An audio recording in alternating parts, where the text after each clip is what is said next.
दोस्तों एक बार की बात है, एक बार गांव में एक बिजनेसमैन आया। उसने गांव वालों से कहा कि मेरे पास एक स्कीम है और इस स्कीम के तहत मैं बंदरों को खरीदना चाहता हूं।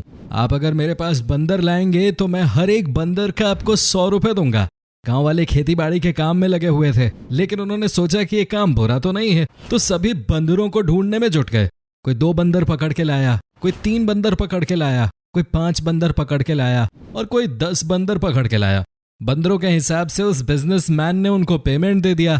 गांव वालों को भी लगा कि ठीक है, उनको उनकी मेहनत का फल मिला है और ये बिजनेसमैन ईमानदार है। थोड़े दिनों बाद बिजनेसमैन वापस आया और उसने कहा कि अब की बार आपको 200 रुपए मिलेंगे। गांव वाले सोच में पड़ गए कि भाई हमें ये काम करना भी चाहिए या नहीं करना चाहिए। उन्होंने आपस में डिसाइड किया कि ठीक है, हम बंदरों को पकड़ लेंगे। लेकिन बंदर इतने बचे ही नहीं, इसलिए उनको बंदर ढूंढने में दिक्कत का सामना करना पड़ा। इस बार बंदरों की संख्या बहुत कम थे। आसपास के गांव में भी बंदर विलुप्त हो रहे थे, लेकिन फिर भी गांव वालों ने मेहनत की और जिसको सफलता हाथ लगी उसको पैसा मिल गया। वो बिजनेसमैन वापस उस गांव में आया। उसने कहा कि अगर आप बंदर पकड़ के लाएंगे तो आपको 500 रुपए मिलेंगे। एक बार गांव वालों को शक हुआ कि आसपास गांव में बंदर नहीं है, अब हम बंदर कहां से पकड़ के लाएंगे। तो सभी गांव वालों ने डिसाइड किया कि अब आगे से हम हमारी खेती का काम करते रहेंगे, हम इस बिजनेसमैन के चक्कर में नहीं पड़ेंगे। अब कुछ दिनों बाद बिजनेसमैन वापस आया और उसी गांव में उसने कहा कि अगर आप मुझे बंदर देते हैं तो मैं आपको 1000 रुपए दूंगा एक बंदर के।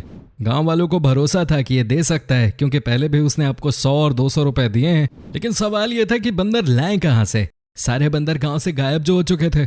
उन्होंने बिजनेसमैन को मना कर दिया कि भाई हमारे पास अब बंदर रहे ही नहीं। बिजनेसमैन चला गया, लेकिन उसके साथ में जो उसका सलाहकार था, बिजनेसमैन का एडवाइजर, उसने गांव वालों से कहा कि देखो मेरा बॉस तो चला गया, आप चाहे तो 500 में मुझसे बंदर खरीद के 1000 रुपए में उसे बेच सकते हो।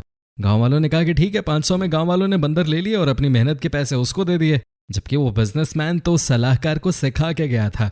सलाहकार ने 500 में गांव वालों को बहुत सारे बंदर बेच दिए और वो बिजनेसमैन के साथ पैसे लेके गायब हो गया। अब गांव वालों के साथ बंदर ही बंदर थे, न तो सलाहकार का कोई अता पता था और न ही बिजनेसमैन का। तो दोस्तों, आपने क्या सीखा इस स्टोरी से? इस कहानी से हमें ये शिक्षा मिलती है कि किसी की जालसाजी में नहीं आए। आपको एक लर्निंग बता देता हूँ, आपके पास जो भी पैसा हो उसको संभाल के रखिए, किसी की बातों में मत आइए, क्योंकि आपका धन ही मुसीबत में आपका सच्चा साथी है। आशा करता हूँ कि ये कहानी आप सभी को अच्छी लगी होगी और इस तरीके की कहानियों को आप पढ़ रहे होंगे। इस तरीके की कहानियों को आप हमारे चैनल पर लगातार फॉलो कर रहे होंगे। चलिए, इस वीडियो को देखने के लिए दिल से आपका शुक्रिया। वीडियो अच्छी लगी तो इसे लाइक करें, शेयर करें और साथ ही चैनल को सब्सक्राइब कर बेल आइकन दबाना ना भूलें। बहुत जल्दी आपसे मिलूंगा एक और मोटिवेशनल स्टोरी के साथ। तब तक के लिए बाय बाय।